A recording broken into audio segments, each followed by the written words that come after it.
ام تحسدون الناس على ما آتاهم الله من فضل۔ کل حسد کے بارے میں بیان ہوا تھا کہ حسد ایک خطرناک بیماری ہے باطنی بیماریوں میں سے، جو نیکیوں کو اس طرح کھا جاتا ہے جس طرح آگ جو ہے خشک لکڑیوں کو یا خشک گھاس کو کھا جاتا ہے۔ اور یہ بھی بتایا تھا کہ دنیا میں سب سے جو پہلا حسد کرنے والا شخص تھا وہ ابلیس تھا۔ انہوں نے حضرت آدم علیہ السلام سے حسد کیا کہ میں کیوں اس کو سجدہ کروں۔ تو یہ حسد، اس کا علاج کیا ہے؟ تو حسد کے مختلف علاج بزرگان دین نے ارشاد فرمائے ہیں۔ تو بیماریاں دو قسم کی ہوتی ہے، ایک جسمانی بیماری ہے، ایک روحانی بیماری ہے۔ جسمانی بیماری کے لیے اپنے ڈاکٹر موجود ہوتے ہیں، کوئی دل کا ڈاکٹر ہے، کوئی دماغ کا ڈاکٹر ہے، کوئی معدے کا ڈاکٹر ہے۔ اسی طرح جو روحانی طبیب ہے، روحانی ڈاکٹر ہے، وہ بھی موجود ہوتے ہیں جو روحانی بیماریوں کا علاج کرتے ہیں، تکبر کا، حسد کا، بغض کا اور حب جاہ، حب با، ان تمام بیماریوں کا وہ علاج کرتے ہیں۔ تو یہ جو حسد ہے، اس کا روحانی علاج میں سے جو سب سے پہلا علاج ہے وہ یہ ہے کہ انسان اپنے اوپر غور کرے کہ اللہ تبارک و تعالی نے مجھے بے شمار نعمتیں عطا کی، بجائے کہ ہم دوسروں کو دیکھیں، دوسروں کی نعمتوں کو دیکھیں کہ فلان آدمی کو اللہ نے گاڑی دیا ہے، اس کو اچھا لباس دیا ہے، اچھا مکان دیا ہے۔ خود انسان اپنی نعمتوں پہ غور کرے کہ اللہ نے آپ کو اچھی صحت دی ہے، نیک صالح اولاد دیا ہے، والدین دیے ہیں، بہن بھائی دیے ہیں۔ اللہ پاک صرف اپنے جسم کے اندر وہ غور کرے اللہ پاک نے اس کو کتنی نعمتیں دی۔ جب وہ اپنی نعمتوں پہ غور کرے گا تو پھر وہ دوسروں کی نعمتوں کی طرف اس کے پاس اتنا ٹائم نہیں ہوگا کہ دوسروں کی نعمتوں کی طرف وہ توجہ کرے، پھر اس کی زوال کی تمنا کرے کہ اللہ اسے یہ نعمت چھن جائے، تو پھر وہ اس کے پاس اتنا ٹائم نہیں ہوگا۔ تو سب سے پہلا علاج یہ ہے کہ وہ اپنی نعمتوں پہ غور کرے۔ عبداللہ بن مبارک رحمہ اللہ ایک بہت بڑے بزرگ گزرے ہیں، ان کے بارے میں آتا ہے، وہ کہتے ہیں کہ شروع میں میرا اٹھنا بیٹھنا جو ہے وہ امیر لوگوں کے پاس ہوتا تھا۔ میں امیر لوگوں کے پاس اٹھتا بیٹھتا تھا، میری نشست برخاست امیر لوگوں کے ساتھ ہوتی تھی، تو میں ہمیشہ غمگین رہتا تھا۔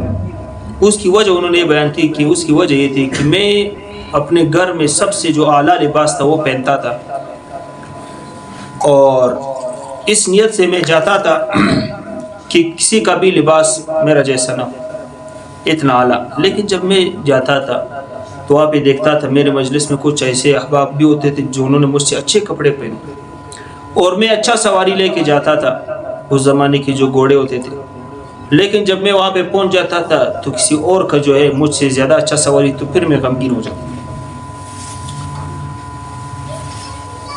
کہتے پھر اس کے بعد میں نے امیروں کے ساتھ اٹھنا بیٹھنا چھوڑ دیا، پھر میں نے غریبوں کے ساتھ اٹھنا بیٹھنا اختیار کیا۔ کہتے پھر اس کا فائدہ یہ ہوا کہ میں ہمیشہ خوش رہنے لگا۔ جب بھی دیکھتا تھا تو سب سے زیادہ اعلیٰ لباس میرا تھا اور سب سے اچھی سواری میری تھی، اللہ نے مجھے بہت بڑی بڑی نعمتیں دی، تو پھر میں خوش رہنے لگا۔ تو پھر ان کو دیکھو اپنی نعمتوں کی قدر ہوگی۔ تو دنیا کی نعمتوں میں اپنے سے اوپر والوں کو مت دیکھو، اگر اپنے سے اوپر والوں کو دیکھو گے تو عبداللہ بن مبارک رحمہ اللہ فرماتے کہ ہمیشہ پریشان رہو۔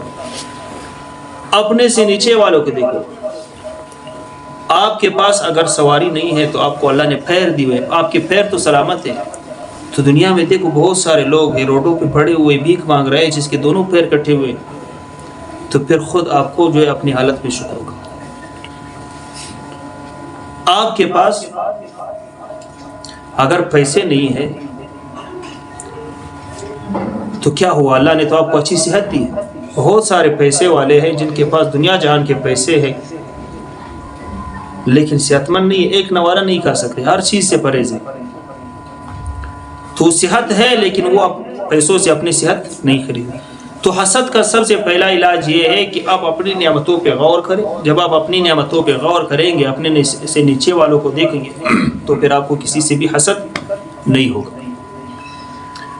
اور حسد کا دوسرا علاج جو ہے وہ حب جاہ ہے، حب مال ہے، مال کی محبت. تو یہ مال کی محبت جو ہے یہ اپنے دل سے نکالتے. جب آپ مال کی محبت اپنے دل سے نکالو گے تو آپ کو خود بخود کسی سے حسد نہیں ہوگا. اور تیسرا علاج یہ بیان کیا ہے کہ جس سے آپ کو حسد ہونے لگے، جس سے آپ کو جلن فیل ہو، تو پھر اس کا علاج یہ ہے کہ آپ اپنے نفس پہ جبر کریں، ظلم کریں، ہر مجلس میں اس بندی کی تعریف کریں کہ یار فلان آدمی کو ماشاء اللہ نے اتنے دیا ہو. جب آپ یہ تعریف کرو گے تو آپ کے نفس پہ ضرب لگے گی، آپ کے نفس کو چوٹ لگے گی، آپ کا دل نہیں چاہ رہا ہوگا، لیکن پھر بھی آپ اپنے نفس کو مجبور کرو اس کی تعریف کرو. جب آپ ایک دو دفعہ ایسی تعریف کرو گے تو خود بخود جو ہے حسد کا بیماری آپ کے دل سے نکل جائے گا. اور راستے میں اگر وہ شخص آپ کو ملے تو آپ ان کو سلام کرو اور ان کے لیے دعائیں کرو. یہ حسد کا تیسرا ہے. تو یہ حسد کا علاج ضروری ہے، کیونکہ حسد سے جو ہے اگر اللہ نہ کرے آپ کے دل میں کسی کا حسد پیدا ہو گیا تو اس کا لازمی نتیجہ یہ ہے کہ آپ اس کی غیبت کرو گے. کیونکہ جس کا حسد آپ کے دل میں ہے تو آپ تو کسی نہ کسی طریقے سے اس کو بدنام کرنا چاہو گے اور کسی نہ کسی طریقے سے اس کی ٹانگیں کھینچ کر کے اس کو گرانا چاہو گے. تو اس کی صورت یہی ہے کہ آپ ادھر بھی اس کی غیبت کرو گے، ادھر بھی اس کی. اب غیبت کتنا بڑا گناہ، اشد من الزنا. آپ کی نیکیاں جو ان کے کھاتے میں جا رہی. امام ابو حنیفہ رحمہ اللہ کے بارے میں آتا ہے کہ وہ ایک شخص کو جو ہے ہمیشہ تحفے بھیجا کرتے تھے. تو کسی نے کہا کہ تم اس کو تحفے بھیجتے ہو حالانکہ وہ تمہارا سارا دن غیبت کر رہے ہیں. کہتے اسی وجہ سے تحفے بھیج رہے ہو، وہ مجھے اپنی نیکیاں دے رہے ہیں، اتنا نیکی میرے ساتھ کر رہے تو لہٰذا میں ان کو یہ دنیا کا تحفہ بھیج رہا ہوں، وہ تو مجھے اپنی آخرت کی نیکیاں دے رہے ہیں. تو حسد کا لازمی نتیجہ کیا ہے؟ وہ غیبت ہے. چغل خوری بھی اسی میں پھر آئے گا اور اس سے دشمنی بھی آئے گا اور ظلم بھی آئے گا. یہ سارے جو یہ بیماریاں پھر حسد سے نکلتی جائیں. اللہ تبارک و تعالی ہمیں حاسدین کی حسد سے، ومن شر حاسد اذا حسد، اور حسد کرنے والے کی شر سے پناہ مانگے جب وہ حسد پہ آ جائے. حاسد آدمی آپ کو نقصان پہنچائے گا یا نہیں، لیکن اپنے آپ کو نقصان پہنچائے گا. اور یہ جو آج کل جو جادو ہو رہا ہے، تعویذات ہو رہے ہیں، اس کا جو بنیادی وجہ ہے وہ حسد. ایک آدمی آگے بڑھ رہا ہے، ترقی کر رہا ہے، تو دوسرے سے وہ برداشت نہیں ہوتے تو اس کے خلاف پھر وہ قلم استعمال کرتا ہے، اس پہ جادو ٹونے وغیرہ کرتے. قرآن پاک میں جو یہی وجہ بیان کیا، ومن شر حاسد اذا حسد، حسد کرنے والے کی شر سے جب وہ حسد کرنے پہ آ جائے پناہ مانگے. اللہ تبارک و تعالی ہم سب کو ان باتوں پر عمل کرنے کی توفیق عطا فرمائے. الحمدللہ.